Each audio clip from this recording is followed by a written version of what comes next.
Hi Gemini, welcome to your reading for Monday the 28th of March. I'm going to get straight into this. Just remember this is a general reading. Not everything's going to resonate, but yeah, it should give you a little insight into what's happening next week, starting tomorrow indeed. Okay, so we start off with the Hierophant, doing something for the greater good. Crossing that, Magician, my favourite card in the deck, magnificent start. Recent past, Five of Cups. Near future, the Sun. This is a really good reading, people. Knight of Swords, great. Six of Wands, fantastic so far. You're ending up with the King of Swords there. Your How Other People See You, the Nine of Pentacles. Hopes and Fears, Justice. And your final outcome, King of Pentacles. And on the bottom of the deck we have Judgment. What a great reading. Wish I got a reading like this. I'm Libra, so yeah, mine's really simple. I don't have to go and look at any other ones. So the Hierophant talks about doing things for the greater good.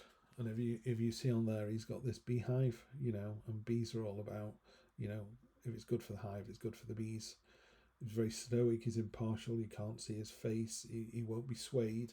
The downside of this card is sometimes blind obedience and doing something you don't really want to do it, but I'm not seeing that here at all. It's a really positive read. And what's crossing you, the Magnificent Magician. This is all about, I think it's the first person the Fool meets on his journey as a sort of teacher and guide. He is great.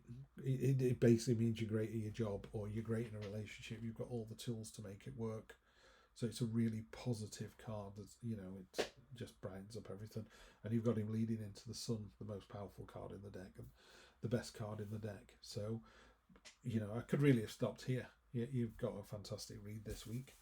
Really, really jealous, Gemini. This is really good. This card is the Five of Cups, and it talks about,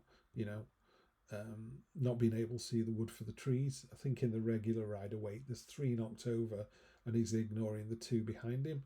But even this card here has got 1 that's still full of water. So you're looking, your attention's been taken by the smashing glass of the big one and the cracked ones over there. You're not seeing the hope in the situation. You're not seeing the real value in the situation. And that's been your near past. So I don't know what's happened there. In your near future, though, you've got the Sun card. Everywhere she treads, sunflowers burst from the ground. I mean, the Sun card is all about, warmth, generosity, nurturing, caring, empower. I mean, the Sun basically is the reason we're alive on the planet. It's the best card in the deck, and with good reason. So your near future is going to be amazing. The Knight of Swords down at the bottom here. All the other knights are either heavily armoured or slower. I mean, if you look at this knight here, he's taking 2 swords instead of a sword and a shield. He's got hardly any armour on. He's literally leaping into the fray. And it's about someone who does do that, who kind of jumps in without really thinking. And that's not necessarily a bad thing. It's about action, it's about directness. So it's a really good position to find yourself in. And that's kind of been moving out as well. These 2 cards are sort of historical or near past, whereas these are all moving forwards. And then the head of the situation, what's really on your mind at the moment is this little temporary success that you've had. I mean, that's quite a smug looking lion that's clearly eaten the hunter that was after him. So he's turned the tables. The knife indicates the end of hostilities. And then you've got all these banners waving in the background. They're like, hey, the lion won. Those aren't banners for the hunter. Those are banners for the lion. So he's talking about you've had a very triumphant victory. Everyone was very pleased about it. But the one thing this card does talk about is its temporary nature. It was like, yeah, you had success last week. How do we build on that? Or you've got success coming this week, but how do you build on that week after week after week? I mean, you've got this great success down to the Sun, amazing success down to the King.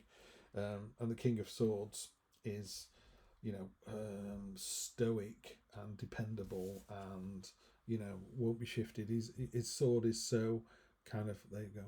His sword is Sorry guys, the screen keeps dying on me. So the sword there's actually buried into the ground, you know, and he almost looks heartless, which is why there's this little golden bead inside there. It's like he does have a heart, you know. The butterflies are the symbol of the sword deck, and you've got larvae turning into butterfly there. He's got a crown made of little swords, and that's just to remind him that, you know, swords cut both ways, and with this kind of power and intimidation's a bit strong, but with this sort of great power, you've got to be careful that you don't wound other people without meaning to, same as the knight down here. So because you've got the knight there and the king there, I would just be careful. If you're in a position, if you're in quite a senior position, or you're the dominant partner in a relationship, don't let it become too over the top. You know, you need to find that balance.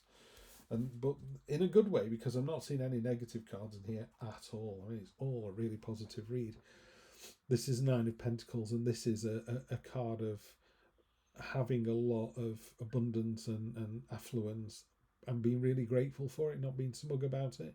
You know, if you want a Ferrari because you've always wanted a Ferrari and you like the way they drive, get a Ferrari.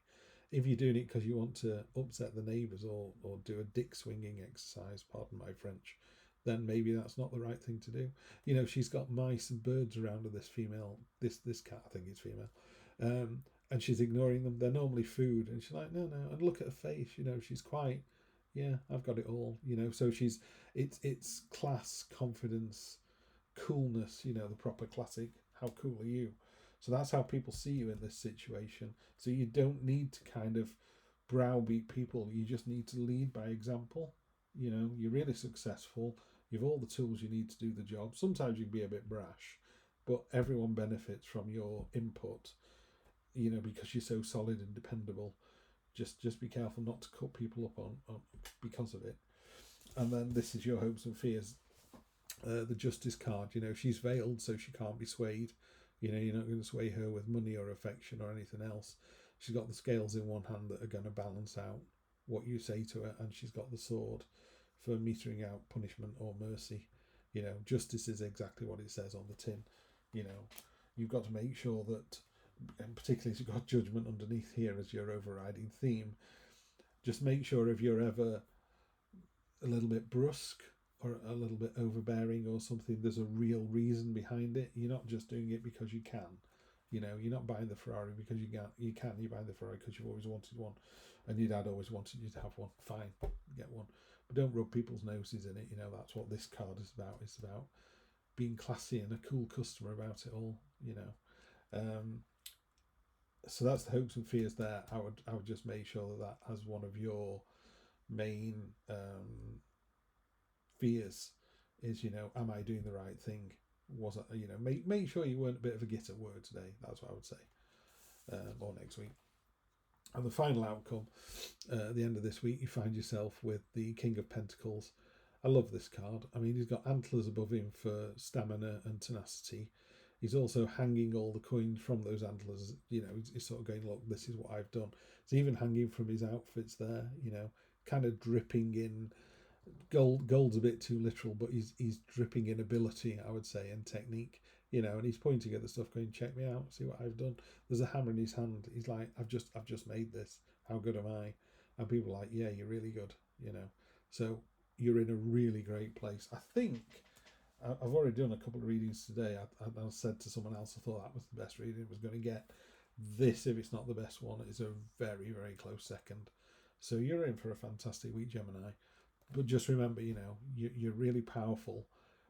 There you go. Let's explain it with Judgment Day. So when Judgment Day comes, you know, someone's going to be pointed out and they're going to throw the spear at them. But you notice with Judgment as well, she's carrying a crown of thorns as penance.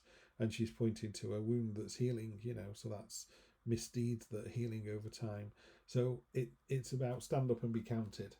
So you want to be in a situation where you could say, yeah, I had to call that person out and I had to haul them over the coals, but have you not noticed that they're a better worker now? So you can offset it like that. If on the other hand, people are going, he's always shouting at us, that you're not going to get anything there. You know, be the better person, be this cool person.